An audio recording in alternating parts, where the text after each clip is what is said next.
Hello, and thank you for joining us as we kick off our webinar series co-sponsored by ADIA and the United States Public Health Service.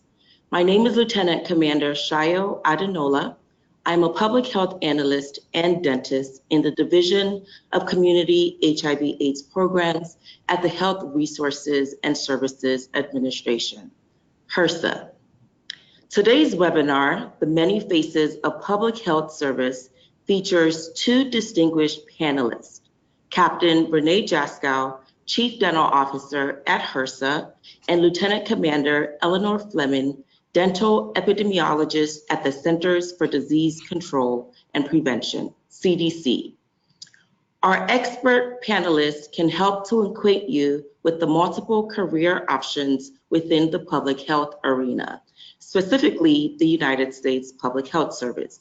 Today is a great opportunity to learn about two exciting, diverse, and rewarding career paths that might be a good fit for you. The U.S. Public Health Service is one of the 7 uniformed services. The mission is to protect, promote, and advance the health and safety of the nation. There are 11 professional categories, and dentistry is one of them. We do have a short 8 to 10 minute overview presentation on the event page if you'd like to learn more about the U.S. Public Health Service. Both of our panelists today are dentists that have chosen to take their careers outside of the dental office into the public health arena. Captain Joskow graduated with honors from Columbia University with her dental degree and Master of Public Health degree. She has completed a general public health residency, a general practice residency, a dental public health residency, and served as an epidemic intelligence service officer at the CDC. She was appointed as an assistant professor of dentistry at Columbia University College of Dental Medicine and also built a private practice in Manhattan. She's a well-rounded professional that has several years of experience in both private and public sector.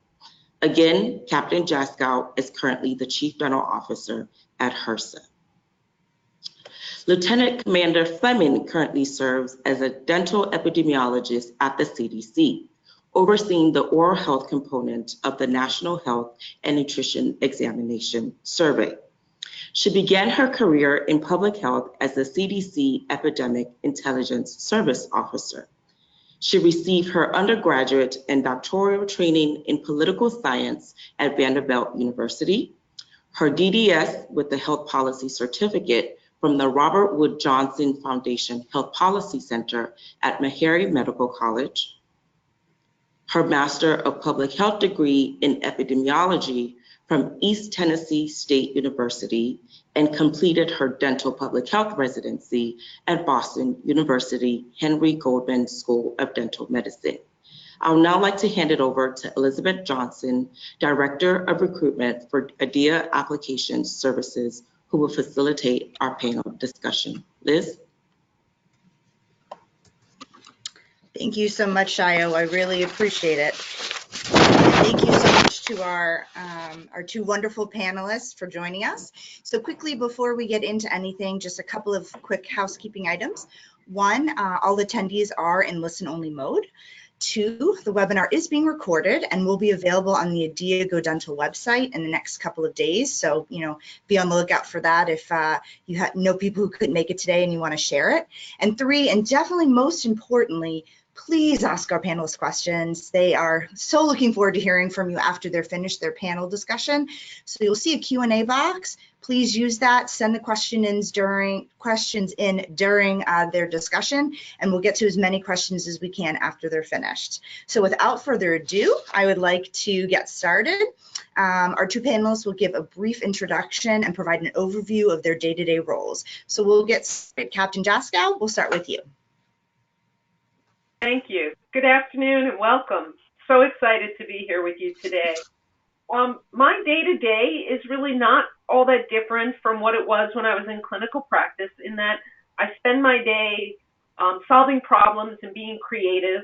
I'm often challenged to think outside the box, much as I would do with any patient presenting with a particular problem or ways that we could work together as teams.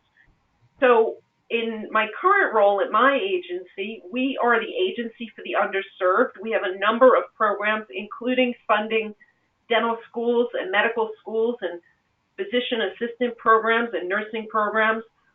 So we actually fund training for the next generation of health professionals. We also fund residency programs in general practice, pediatrics, and dental public health. But we also span all the way over to the direct patient care side, and we actually oversee the nation's community health centers. So as the Chief Dental Officer for this agency, I'm responsible for overseeing how oral health is addressed for all of these populations who are underserved or who are vulnerable. You heard previously about the Ryan White or the HIV/AIDS Bureau, where Dr. Adenola works. Our agency also oversees that, as well as the Office of Rural Health Policy.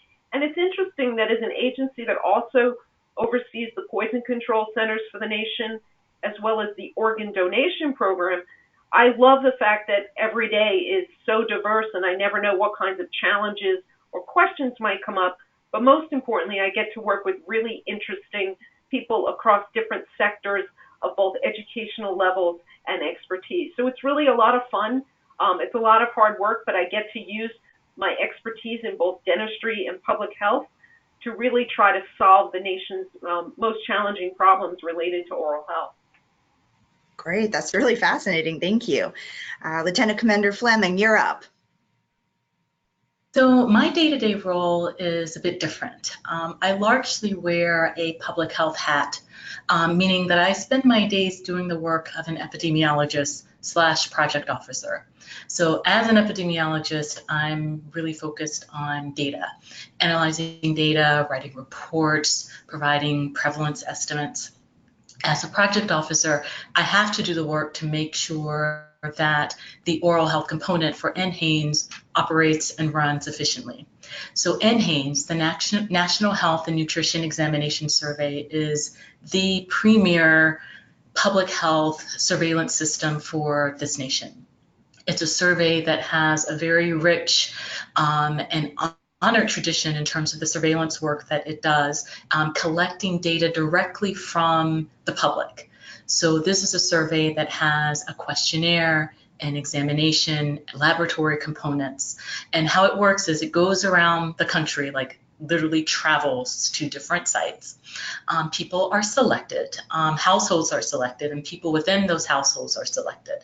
Somebody knocks at the door, they answer, and they agree to a very lengthy questionnaire.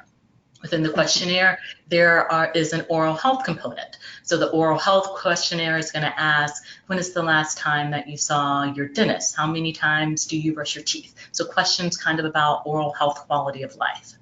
And after the questionnaire, you are invited to go to the mobile examinations centers for an exam.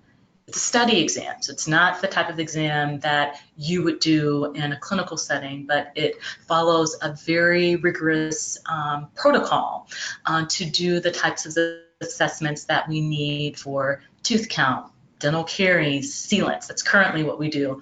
But in the past, it's done everything from fluorosis, periodontal disease. So think about anything that you would want to know in terms of dental public health and how you might get that information from the public. We kind of do that. Now, in overdoing that oversight, my work involves everything from working with the funding collaborators to writing protocols to ensuring that we have the proper equipment, that we have the proper staff in terms of the examiners who conduct the exams, making sure that those examiners are properly calibrated so that our gold standard examiner is properly doing his or her work, making sure that the data is of sufficient quality, so doing quality assessment and looking at to make sure that the data kind of meets our threshold for what is considered solid data. And then I do the fun work of cleaning all of that data, creating the files with other staff here at the National Center for Health Statistics, and making that data available to you, the public. So you can actually go online and Google NHANES oral health data, and you'll see all of those data files and just know that there is one person providing the oversight, yours truly, and then a larger team of individuals who are doing the work from collecting the data to ensuring that the data is of high quality and then packaging that together for you to use. So my day-to-day role is very much public health focused, but using my oral health expertise to make sure that the oral health component is as strong as it can be. Wow, fascinating. Thank you. Lieutenant Commander Fleming, we'll stay with you. So tell us a little bit about the influences and experiences that led to your current career path. So my current career path started when I was in graduate school.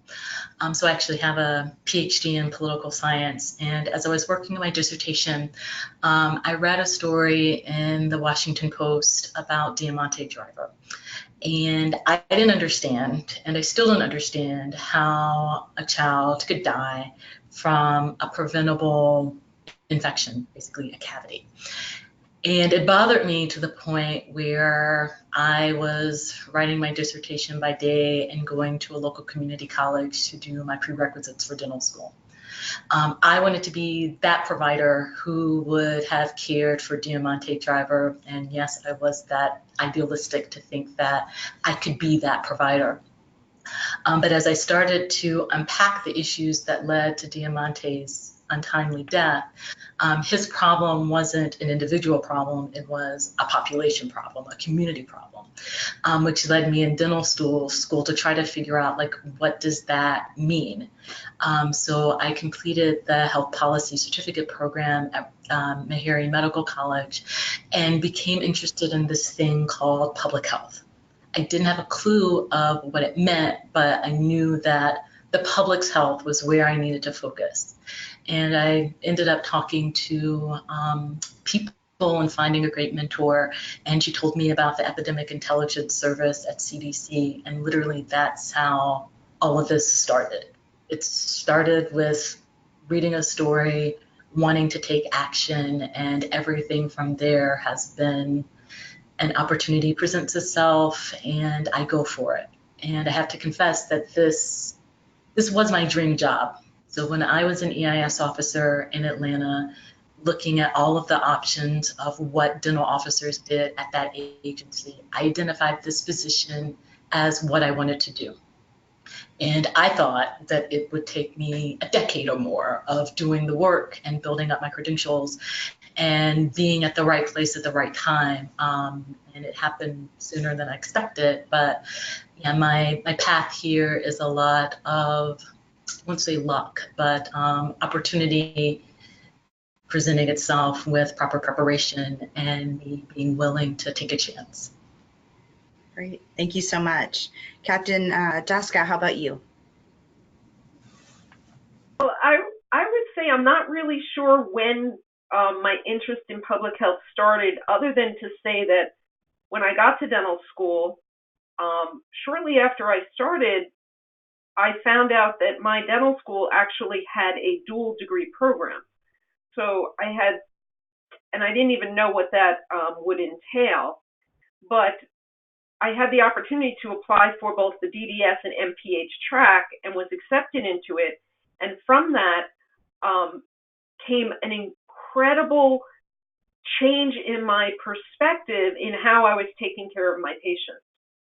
So I've always enjoyed clinical practice, and actually I'm still in clinical practice. So even though I left my private practice, I still treat patients currently with the U.S. Coast Guard, or even on deployment, I'll volunteer to go treat patients. I worked in South America for a while and took care of people there. But what was interesting is in doing the dual degree, hang on, let me see if I can get the lights to come on. This is like one of those, there we go. There That's a little better. Okay. It was one of those interesting things that as Commander Fleming was saying, it opened doors for me. So while I was doing my dental training, I was also learning about the populations and the backgrounds and different factors that might have been influencing the actual dental disease that my patients were presenting with. And then I had a faculty member who said, oh, were you interested in coming with us to some of the public schools in the New York area where I was going to school and teaching them about oral health. And I was a musician at the time, so I wrote some songs and we brought my guitar and I would go to different schools and we were singing all these, we taught the kids these songs about oral health and brushing your teeth and community water fluoridation. It was just so much fun. So I had, for me, the best of both worlds. And then as I continued through my education in dental school, I had the opportunity to meet some national leaders in the dental public health area. And one of those people who has been a mentor for me throughout my entire career was Dr. Joskow, who at the time was at the National Institutes of Health, and she's now at the University of Maryland School of Public Health. And I met her, and who was at the time the Chief Dental Officer of the U.S. Public Health Service. I met Admiral Steve Corbin. I met Admiral Skip Collins, and people who have continued on in guiding me and mentoring me. But what was, I think, most influential was in my senior year of dental school, I was in a musical. I was in a play at Columbia University, and one of the other people in the show was a Ph.D. student who I became very good friends with and who ended up going on to medical school. And after my friend's medical school training and residency training, my friend went into, as you heard from Commander Fleming, the Epidemic Intelligence Service. And let me just take a moment to tell you that the Epidemic Intelligence Service is like they're disease detectives. And if you've ever seen the movie Contagion, that movie was actually written about what that job is. And that is, you travel around the world investigating outbreaks and you try to figure out the cause of the disease or illness or emergency. And it's really not that different. I was at my training in dental school was really a very heavily engaged in medicine, basic science, as well as the dental sciences. So I love the idea of being able to use all of the education I received and apply that, much like we would, you do diagnosis, but you have to come up with a differential diagnosis and come up with a treatment plan. And so since after my friend did this Epidemic Intelligence Service, I was in New York and I went to my favorite place. My favorite place is the Museum of Natural History. And I had been there hundreds of times since I was a little girl. But this one time, something amazing happened. I was there, and there was an exhibit called Epidemic. And in this exhibit, up on the ceiling, was a parasite that was a model that was bigger than life. It was about the size of a house. And it was floating in the air. And something connected for me in that moment. Kind of the coincidence that my friend just finished this program. Here I am now learning about this, these epidemics and this whole exhibit just on that. And that was the turning point for me that I decided I wanted to see what else I could do that would leverage my clinical skills and do maybe even more, be able to affect people in a larger way. So all of those things kind of aligned, and as much like Commander Fleming, I took advantage of opportunities. So both friends, family, just the environment, the professors and teachers that I had, my own dentist or people in the community are all influences on my career path. And one of the biggest things I think was learning to just keep opportunity, be open to opportunity, and as doors and windows open, be willing to step through or peek through and see what's on the other side. Wow, fascinating. Thank you. And we'll stick with you, Captain.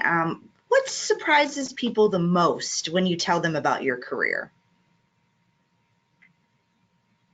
Well, I think just the fact, the pure volume of diverse and unusual things that I have done in parlaying my dental training with that underlying medical anchoring. And I did a hospital-based residency, or GPR, general practice residency, and I was able to pull all of that together. Most people are surprised to hear that my current position as a federal, as a PHS officer, this is actually the very first job that is actually a job specifically for a dentist. All the other positions I've had have actually been non-dental positions, but I've been able to bring dentistry and advanced dentistry, advanced oral health in those other roles. So for example, my epidemic training, the EIS training, I was actually in the National Center for Environmental Health. I did outbreak investigations on antibiotic resistance in orchard fruit. I taught environmental epidemiology in Mexico. I did an outbreak investigation of 110 children who died within 12 hours of unknown cause in Haiti. I was one of the responders at Ground Zero. I did testing for anthrax and did environmental surface testing. I was very fortunate to be one of only 2 people that went to the Utah Salt Lake City Winter Olympics and was an infectious disease consultant. I worked for the Department of Homeland Security in a very special program looking at biological and chemical counterterrorism. I worked, so it goes on and on and on. And I think people are amazed. I've deployed voluntarily more than 40 times. And each time I have to tell you, I've done something different. And yet I still appreciate and value the time that I spend in the clinic with patients one-on-one. But I also appreciate being able to go out in a community like I did in rural Missouri in the Ozarks, where we had to go to several different communities and do 3 different examinations on 3rd graders and 7th graders and do well water testing and check physician records and look at that relative to prescriptions at the pharmacies and just kind of taking care of people as a whole, but then also communities and extrapolating that to be the most that I can be. So I would say people are usually pretty surprised to hear of some of the things that I've been able to do, but it's really all grounded in the education as a dentist. We really are able to leverage all of our knowledge and gain new knowledge and new expertise and move into any direction that we like. Oh, I'm certainly surprised. I didn't know one person could do all of that in a career. Thank you. Lieutenant Commander Fleming, how about you? What surprises people the most when you tell them about your career? So I think the thing that surprises people the most is just the fact that I'm a dental epidemiologist. And people wonder, like, how does a dentist investigate insects? How does a dentist study skin? Like, no one understands dental epidemiology. And it's gotten to the point where, like, I just tell people I'm a, public health dentist. And then if they ask a bit more, I let them know that I'm like a researcher working at CDC. But I think the idea of dental epidemiology to the vast majority of people, it's just not a concept that they're used to. My mother is very funny because whenever people ask, like, what's Eleanor doing? Like, she doesn't even bother. She just says she works at CDC and like leaves it at that. And for some reason, people like buy that. And I keep wondering, like, no one ever asked you like what an epidemiologist does? She was like, I don't use that word. I tell them CDC. And I think it also speaks to, I guess, the reputation of CDC as an agency, because as Captain Joskow alluded to, we do a lot of the work in, surveillance, epidemics, outbreaks, data collection, data reporting. So a lot of what people kind of read in the newspaper, or, pick up an article and it talks about, obesity is on the rise or something specific about hypertension in a population, people can identify that with CDC and understand that that's kind of a public health component. But once you get into the nuances of, you realize that there is this art and science and practice of public health, and that there are epidemiologists who do that work, and shocker, epidemiologists can also specialize in oral health. It's like mind blown. Like, I don't know what that means. So that's definitely explaining that to people and seeing the bizarre looks on their eyes is the most, unusual thing about my position. That sounds about right. So thank you. Lieutenant Commander, we'll stick with you. So if a student came to you today, what advice would you give them about the multiple pathways the profession of dentistry has to offer? I think students who come to me, and I'm very blessed to be a mentor to a number of dental students and public health students. And one of the things that I always tell them is to think about what it is that they are passionate about. You know, if you go into the clinic and you're really excited to cut that prep for that 3-unit bridge, or reading about implants really gets you excited, then that's what you need to do, right? And be okay with saying, like, I'm all about like pros, or I'm all about perio, or I really love the kids. Like, let that guide you. Now, if you're one of those people who, like me, you came to dental school and you had an experience and you had a lot of questions and you didn't really know how you could take all of your training in kind of a holistic sense of you, where you're not just a dentist, or you're not just whatever you call yourself, to really think about public health. Because the thing about public health, and I think Captain Joskow illustrated best with kind of this sense of her experiences, is you really can't do anything. Like, you can do anything from be a state dental director to, you know, work in a local health department doing kind of delivery work there, to running programs at any type of level, working as an advocate in your community, working in policy. Like, you name the position, and there's a public health component, and you can also use a dental lens in order to do that work. One of the positions that I had prior to coming to the National Center for Health Statistics, I was in North Carolina as a CDC assigned chronic disease epidemiologist. So I did everything chronic disease related but oral health. And one of the things that I got to do was just really to get involved with the local community in Raleigh, Durham, and in Chapel Hill. And I was able to connect with this hodgepodge of oral health advocates. Right, they do exist.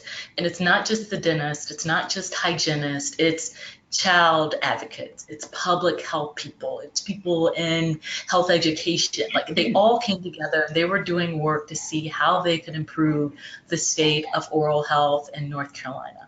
I mentioned that to you because if you think about all of your training that you will have as a dentist, there are even ways that you can be involved in public health and do whatever your specialty or general practice would be in terms of advocacy, connecting with the community, and kind of doing work at that level. So I say to any student who has any thought of public health to just try it. Figure out what it is that you think you like, do a little bit of research, talk to people. Ask smart questions, though, when you talk to them, and just try to figure out how you can take everything that you have in terms of your educational and, you know, personal experiences, and combine that into doing work that will get you out of bed and that you'll be excited to do. And I guarantee if you can do all of that, and also find time to do some service on the side, you'll figure it out and it'll work for you. That sounds great. Thank you. Captain, how about you? What advice would you give a student that, you know, walked into your office to ask about the many different career paths that dentistry has to offer? I think I agree with everything that Commander Fleming has said. I think it's important for you to just follow your passion, follow your interests, and pursue interests. I think an important statistic that I heard that has really stayed with me, and I've shared with many folks, is that on average, the average person will have 5 different career changes through the course of their lives.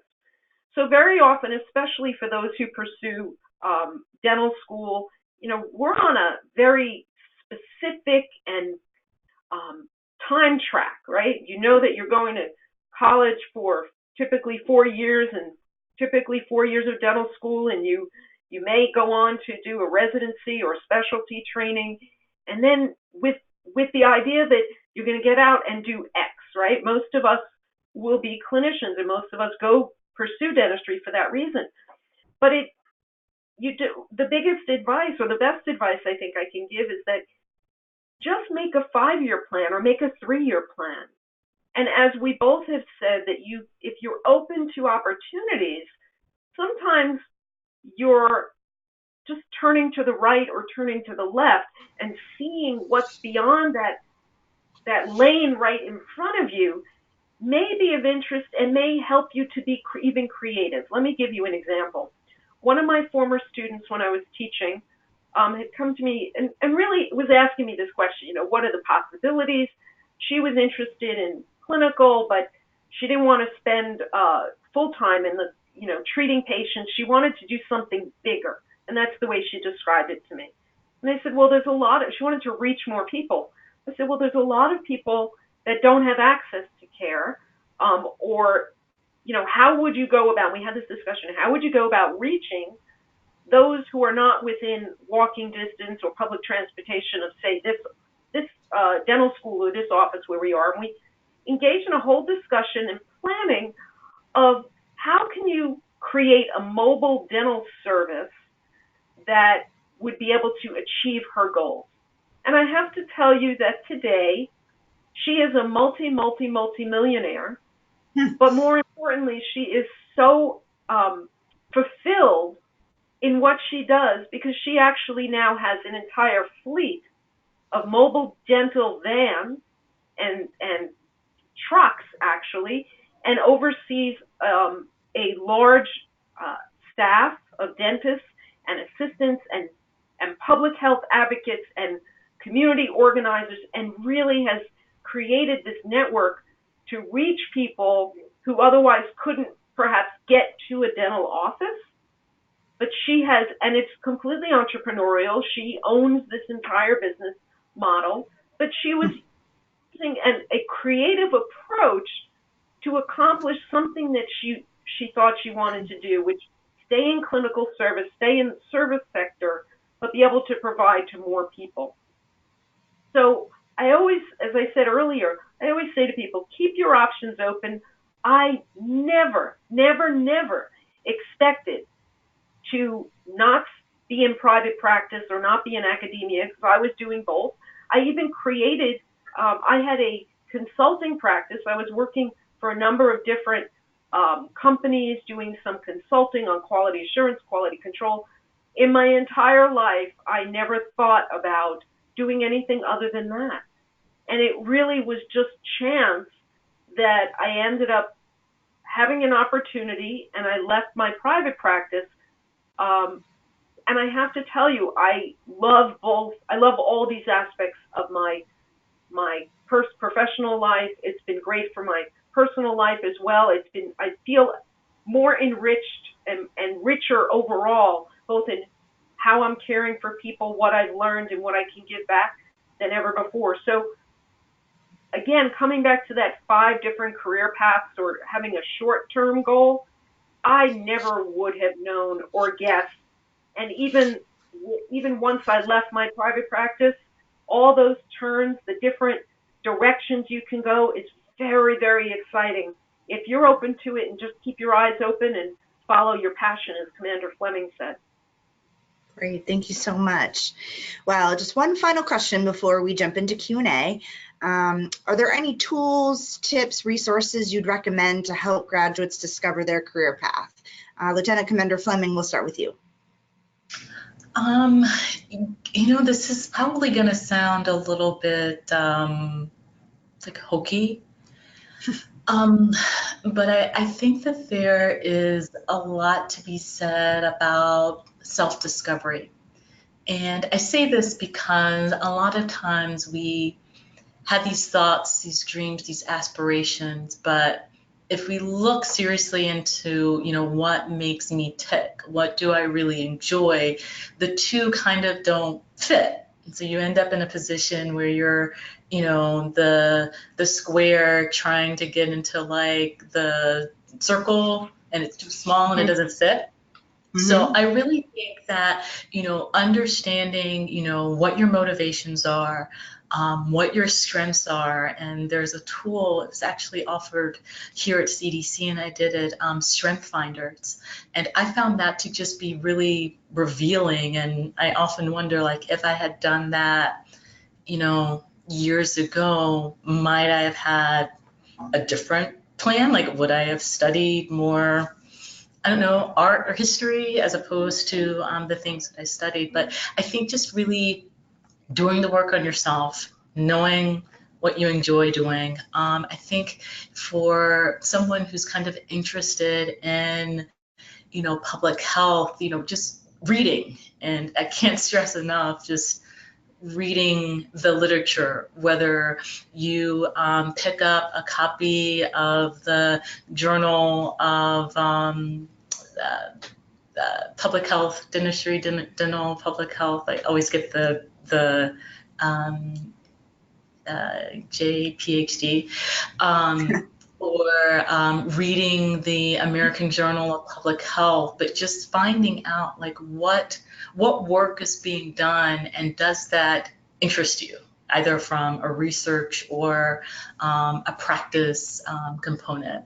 And then I think the best tool, and I think, if you've listened carefully, we've both talked about that, but finding mentors. And I say mentors because I don't know if you'll ever find one mentor to serve all of your needs. So you may need a mentor who will, be that great person to help you with clinical stuff.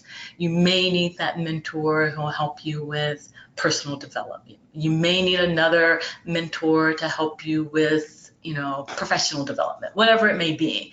But definitely, find people, talk to people, be willing to reach out. And again, ask those smart questions. Don't ask the obvious ones, because everyone asks those, and it's hard to get someone's attention if you're like the fifth person to ask them that same question.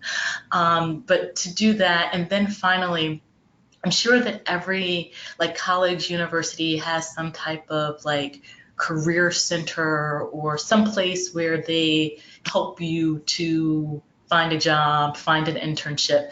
Go there, and if you're interested in public health, just find if there is an internship opportunity, maybe something that you can do, on the weekends, or, during one of the breaks, but get the experience so that you'll know that whatever path you're going down, that's the right one for you. Some great advice. Thank you. Captain, anything else to add? Yeah, I would say, when I look back in retrospect, one of the things I think would be valuable to anyone in the field of dentistry, or even as a health professional, is to either do an online course or just read about how to critically read the literature. And I'll tell you specifically why I say that. Again, I'm wearing my clinician's hat. And I have found through my years of clinical practice that very often the manufacturers or the sales force might not know, or often don't know, the level of information that you really need to know about a product.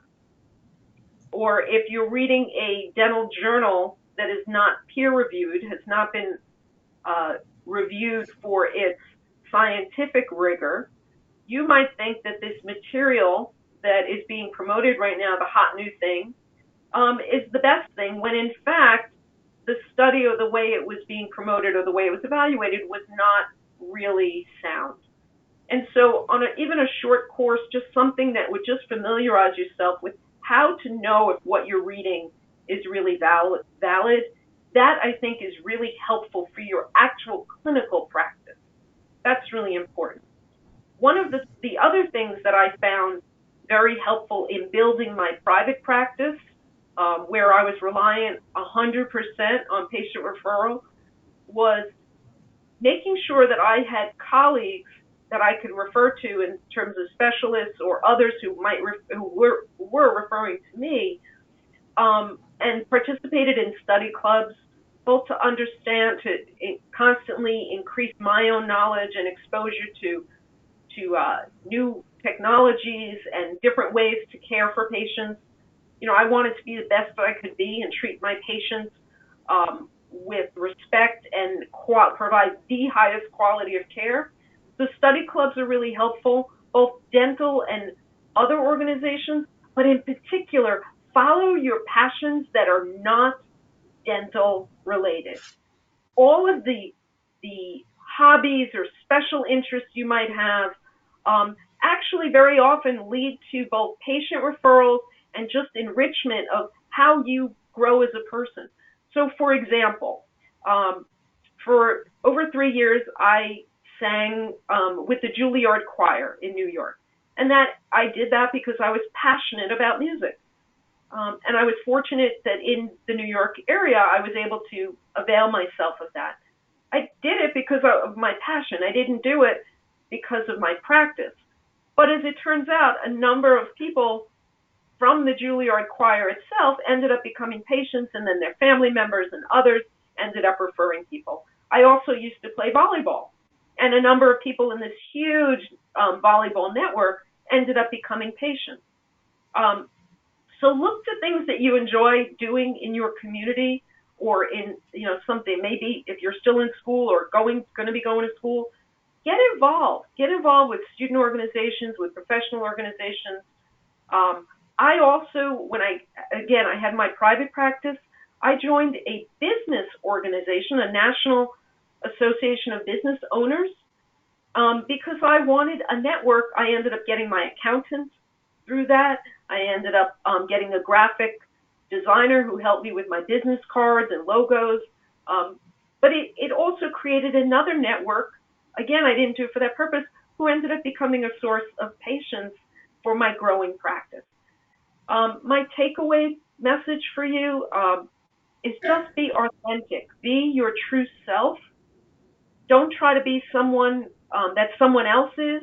Just be yourself, and your patients will be knocking down your door. Your colleagues will be thrilled to be sending patients to you. You will feel enriched and fulfilled at the end of the day, whether you're in the clinical practice, whether you're reading studies or research, whether you're doing epidemiology or your specialty, or however you choose to fulfill your professional career. Just be your authentic self, and I am confident that you will have a very fulfilling and rewarding future ahead of you. Thank you so much. Captain, I think you were reading some of our attendees' minds. One of the questions that came in was actually, how do you incorporate your other passions into your career? So I don't think we even have to talk about that, because I think you already talked about that very well. Well, I really want to thank both of you for being here today and talking about your journey to your current career path. I certainly can speak for myself that I have a better understanding of, the vast opportunities available when choosing a career in the United States Public Health Service, and I certainly think our attendees do too. So without further ado, we'll jump into a couple of questions if you're ready.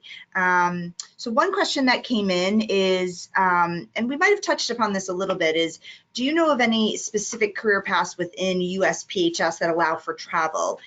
Captain, I think you kind of touched upon that in some of the highlights of things that you did, but maybe there's a specific agency that tends to have more of those opportunities than others. Would you like to talk about that a little bit? Sure, happy to. I actually just saw an email yesterday. I have a very good friend who's a physician who is actually in the public health service and was assigned to the Peace Corps as one example. I have several friends who work for the Food and Drug Administration, and they're actually often traveling. My friends who are dentists up in Alaska are traveling very frequently, going to remote villages. For me, my travel was not necessarily specifically in each case associated with clinical service, but it can be. So we just got a call just this week again for volunteers for another mission on the USNS, which is it's a naval ship, the Comfort, which is a hospital ship. I served on that in Central and South America, and they're having another, the ship is going out again, and they're looking for dentists and some other health professionals to go on that. We have a number of opportunities to serve in free clinics for example, and that can be just on an ad hoc basis. There's, I think, 3 or 4 that just got announced within the last 24 hours. So there's all these different things. Now, the particular position that I had as an epidemic intelligence service officer, I was traveling constantly. And when I worked for the Surgeon General, my boss at the time said, I hadn't even counted up. He said that I was gone 30 out of 32 weeks. So if travel is something that you're passionate about, there are a number of assignments where you'd be more likely to travel than be home. We have public health service officers that are permanently assigned overseas. I have a friend who's assigned in Thailand. I had a friend in Cambodia. There's a position even in Geneva with the World Health Organization. So there's opportunity for incorporating travel into a position. It really just would depend upon which position you're assigned to. Right now, our top priority for the Public Health Service is clinical assignments. So, something like the example I gave in Alaska is one that would be combining both the clinical and travel as well. Sure. Great. Thank you. Lieutenant Commander, do you have any other thoughts on that? No, I mean, I think about my current position, and I don't know if this is what the person means by travel, but, there are opportunities to do, site visits and things of that nature. Now, I can't say that I'm going any place exciting like Geneva, Switzerland, but I've had some. I did a Midwest tour, and let's just say it was lovely and exciting. But I do think I echo what Captain Joskow said, that really these things can be what you make of it, and given the priorities of the public health service, you would be more likely to be traveling as a dentist to, say, an Indian Health Service site or Bureau of Prison site as your travel, but know that there's a lot that you can kind of do there in terms of being engaged in the community and travel opportunities. So. Sure. Great. Thank you. So I think this is an interesting question. What kind of advances do you expect to see in your career field in the next 5 to 10 years? Lieutenant Commander, do you want to tackle that first? That is an interesting question. And this past April, actually, at the National Oral Health Conference, there was a session that talked about kind of the future of the specialty.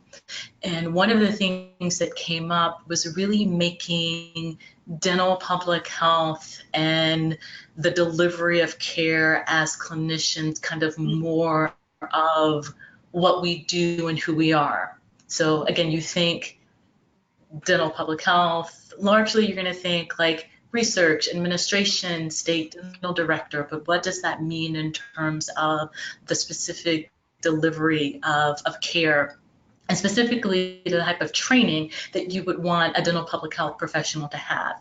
So I don't know, and the session, the presentation was kind of one of those like things on the horizon, but it wouldn't surprise me if in the next 5 years, the majority of dental public health professionals are kind of splitting their times with direct, care delivery. So they're working in a federally qualified health center, or they're doing kind of hospital-based dentistry or whatever their kind of specialty happens to be. And then they have this other role that they play as a public health professional. So I think that will be perhaps more of the direction. I also think something to keep in mind kind of from a public health perspective is understanding what dental providers can do in terms of impacting public health, the population's health. So in your clinical setting, it's you with one patient. But what if in the course of being with that patient, you could, check for, diabetes, screen for hypertension, do an HIV test, give a HPV, one of the shots for HPV prevention, give a flu shot, make referrals. So there's going to be, I think, and you see this happening more and more in practice, but this greater integration of dental and public health, in the same regard that we've seen medicine and public health. So from a practice point of view, I think that there are a lot of interesting opportunities, and for those future dental students or current dental students or just dental professionals trying to figure things out, I think that this is one place where if you have the ability to think outside of the box, this is the place where you're going to be able to have a lot of impact. And I haven't even gotten into like how we pay for all of that, because that's going to take another kind of skill set in terms of what one would need to bring to the table. So Absolutely. Thank you. And Captain, do you have anything to add on that question? I do. I think from my experience, I'm coming from a little different direction, but our agency in particular, I see this a lot. I was at 2 meetings this weekend, and this is the area of teledentistry, telehealth, personalized medicine, and informatics. I think we're going to see enormous change in that area. If you think about, I don't know if any of you have family members that have said, oh, you're a dental student, or maybe you're a dentist, or you're thinking about it, and everybody has a cell phone with a camera. I've had a number of people send me pictures of something, in their mouth and said, what's going on here? So I think teledentistry, or even just the ability, the technology, is already out of the barn and racing down the track very quickly. I think the area of advances in regeneration, in what we can do with regenerating teeth and gingiva, gums, is going to be, I think, on the cutting edge. And salivary diagnostics, the systemic diseases, illnesses, or early detection that we could use, that we'll be able to use saliva for. I also think, and in that same sense, what Commander Fleming was talking about, these things that could be done dental chair side, point of service. I actually am, for my agency, since I've been here at this agency, my passion has been integration of oral health and primary care. I'm actually giving a talk this Saturday in South Carolina for all of the health centers in the entire state on integration and how we'll be working together. I've actually run training for dentists at the Academy of General Dentistry. We had a 2-day hands-on training on immunizations, how to give different immunizations. I can tell you Oregon just passed a law that allows dentists to give immunizations. And the other area that I think would be interesting to see and not surprising is the area of robotics. How, when I think about endodontics or root canal, how they now have microscopes, and the CAD/CAM, the digital technologies. When I was in dental school, all of the fillings that were done in a laboratory, we had to do ourselves. Crowns, we had to either do ourselves or send to a laboratory. Now, basically, you're taking a digital image. You have CAD/CAM, you have 3D printers. I just learned yesterday of several examples where they're using 3D printers to replace bone that's being then inserted in to replace defects in the jaw, etc. So it's not just the prosthesis, it's not just dentures. There are already 3D printed dentures. But these areas of technology and even, I wouldn't be surprised if there's some aspects of robotics that might start introducing itself. So all those areas of cutting edge technology and the translation into clinical practice, I think we're really right at the cusp, pun intended. Well, I think that's a lot for both pre-dental and current dental students to think about as they're kind of coming up in their careers. Thank you. So I think we have time for one more question. This is a question that comes up certainly when I'm doing stuff for pre-dental students and certainly on the dental student side as well. How do you maintain that work-life balance? I think that's a question of the ages, and everyone has a little bit different of an answer for that. So Captain, why don't you talk a little bit about that? From what you tell me, it seems almost impossible for you to be able to do that. So I'd love to hear actually how you're able to do it. I would say that on some level, I would say I'm really good at it, but then I always feel like I haven't quite mastered it. I do often say to myself or remind myself that I'm only going to be as good for others as I am for myself. Or I can only be, if I'm depleting my own reserves, then I'm not going to be there for others, both my patients, my family, my friends. And so sometimes I have to take a step back and remind myself of that. I will say that I've always been one that worked really hard, worked really long hours because I get excited about what we're doing and want to find the answer. But I also played very hard.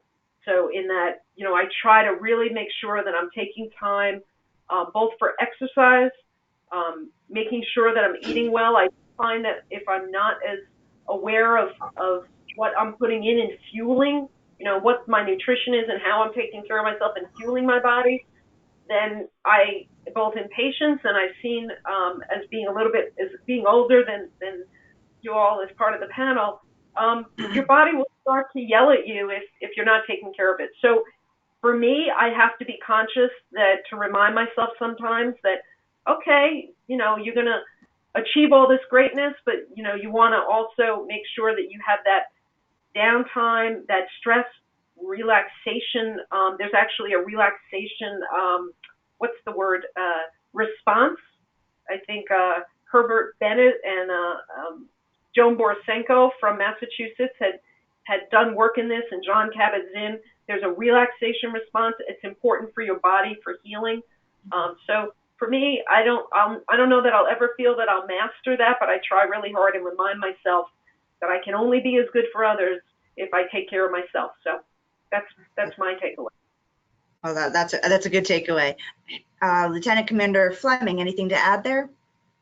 So I am a huge proponent of self-care. And if you know me, you know that I take care of me because I know if I don't take care of me, no one else will. And what I mean by that is I believe in work life, not just a balance, but boundaries. So I've set my work schedule where I get to my cubicle at 7 o'clock, and at 3:30 sharp, I'm out the door. And I'm out the door because I'm going to a yoga class. And I make my yoga practice, and since I was a dental student, that was a part of what I did to recharge and to center myself. It's gotten to the point also that I've started here at work because I realized the need of, leading a yoga and meditation session for people twice a week. So finding time, and I know not everybody is going to structure their lives around a yoga practice or whatever that happens to be, but finding those moments, whether, before you start your day, you kind of center yourself with breath, or during the lunchtime when you know that you could cram out that extra whatever, like taking a walk, like doing things to where there's a sense of time for you to get you back. And I know that kind of the boundaries that I have don't work for everybody, but you do have to figure out how you can do everything that you want to do, but not destroy yourself in the process. Because I'm a firm believer, and we see these announcements all the time announcing that someone who worked at CDC has died. And I always think, like, it's a tragedy that they are gone, but the work goes on, right? The work never stops because of you. If I drop dead tomorrow, somebody else is going to pick up the oral health component. So I can kind of give myself 100% to something where I know that I'm replaceable, right? Or I can feed those relationships, spend time with my goddaughters, do the stuff that makes me happy and that lets me invest in other people, because I don't think that anybody will remember the last data brief that I wrote, but I know for sure that people will remember the last hug that I gave them. So that's how I make it work. Right. I think that's a great place to end our webinar. A very good last takeaway for everyone here. Excuse me. I need to do some self-care myself, it sounds like. Again, thank you so much to our two panelists, and thank you for our attendees. Those are some really great questions. We didn't even scratch the surface of some of the questions that came in. We just didn't have time.